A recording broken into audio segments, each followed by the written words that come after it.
Tonight I want to do a video on a subject here real quickly about what gun do I want to keep in my get home bag. A lot of you have seen my get home bag. It's just right here. It's in case I ever get stuck in a bad situation. It's got food, emergency supplies, tools, everything like that in it that I could possibly need. Not everything I could possibly need, but things to fit most contingencies. And one of the things I keep in it is a firearm. And a lot of people say, well, why do you keep a firearm in it? And I'm like, well, if I ever in a situation where I have to get home and things are bad and I need that bag, there's different situations where I could be in. It could be natural disaster. I could be stuck somewhere where I have to defend myself from wild animals. It could be, or even other humans. I mean, if some people are trapped somewhere, people get desperate pretty quickly. So you got to have protection. It could be civil unrest. Then I definitely need protection while I'm trying to get back home. So a gun to me is a very essential part of being in a get home bag. Now, this is not going to be an update of the contents of my get home bag, but I do have one of those coming because I've gotten literally 100 requests for that. Don't know why, but that video has been very popular. It's got like 250,000 views. So I will get around to doing an update of my get home bag. This is just not it. This is strictly dealing with the gun that I'm putting inside of it. Now, because of the fact that this is quite often in my vehicle, because what good does it do to have a get home bag if you are taking it in and out of your vehicle and forgetting to put it back? You have to leave it in there. Now, I've taken every precaution I can take while it's in the car to be safe. I put it in a safety net, I bolt it down, it's locked. Somebody had to have bolt cutters, they had to get it in my trunk and then have to have bolt cutters to get it out. But, you can never be 100% safe. The guns in my house are not 100% safe. So, being that it's in my car and it's something that could potentially be stolen some day, I don't want something that's real expensive. And plus, it's a gun, since I'm putting it away and not really thinking about it, I don't get to play with it. I don't get to take it to the range really very much. I'll practice with it every now and then, but it's not going to be like a regular gun that I use because I don't want to be taking it out of the bag and forgetting to put it back. That's a bad situation people get into sometimes. They have one thing that they want to use for a specific purpose, but then they take it and use it for other purposes, and they forget to put it back, and then it's not there when they need it for its intended purpose. And I'm bad about that, so it's going to be a gun that has to be easy to use, that I'm pretty comfortable with, but it's not super expensive, and it has to be reliable.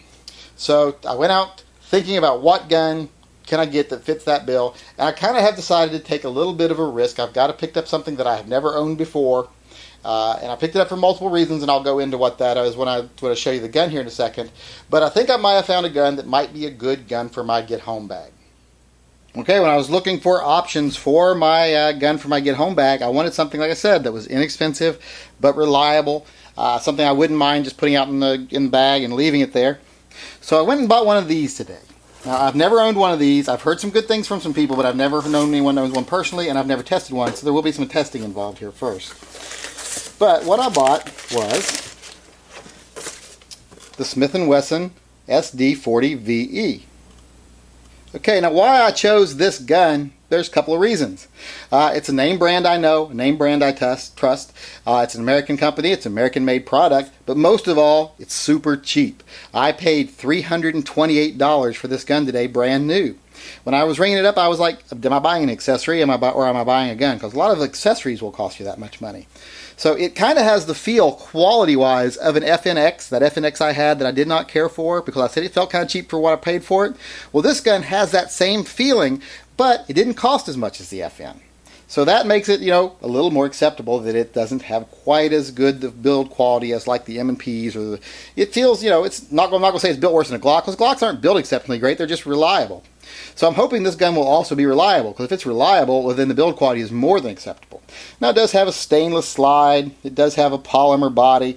It's got a lot of similar traits to the Glock. The controls are pretty much the same. Trigger's built a little different, but same principle. Is a striker-fired gun. Now, this gun is not perfect. As you can see right there, that little blemish on the seam inside there on the polymer. I can get rid of that. Another thing that bothers me about the gun, look at this. These are the cheapest sights I've ever seen. There's not a recess for the dots. They're just like screen painted on. There's no recess in the back sights for the back sight for the actual white dots. But like I say, $328. So I'm not paying a fortune for the gun, so I can't expect perfection. So I'm going to see how this gun does, but for right now, this looks like it'd be a great gun for my get home bag. And by the way, this is a .40 Smith & Wesson. I thought that'd be a good caliber because it's powerful enough to take down predators, both two-legged and four-legged. It comes with two 14 mag rounds. It does have, like I say, the 3 white dot sights, although they're not the greatest white dot sights in the world. And stainless steel slide, polymer body. So just a simple gun. with simple features, not the best made thing in the world, but we will see how it pans out. Okay, there you have it. Now that I've shown it to you, told you a little bit about it, this, like I say, is going to probably be my get home bag gun. Now, I'm not going to just stick it in there, load it up, and stick it in and trust it. I have to do a little testing on it first. Of course, I'm not a fool. It's a gun I don't know. I'm not familiar with it. I don't know a lot of people that own one. So I am going to be doing some testing over the next few weeks. We'll try to run a few hundred rounds through it, see how it shoots, see how reliable it is, see how accurate it is, see how easy it is to handle, see how natural it is in the hand. It is very comfortable, but we got to see how it performs. So as of right now, like I say, this looks like it's going to be my get home bag gun. It's got lots of positives to it. It's a company I know. It seems to be fairly well made. It's super inexpensive, and it's American made. So to me, good choice for a get home bag gun. Just have to do the testing. So keep your eyes open in the future for the testing that I'm going to do on the gun. But for right now, it looks like the new Smith & Wesson SD40 VE is going to be my new gun for my get home bag.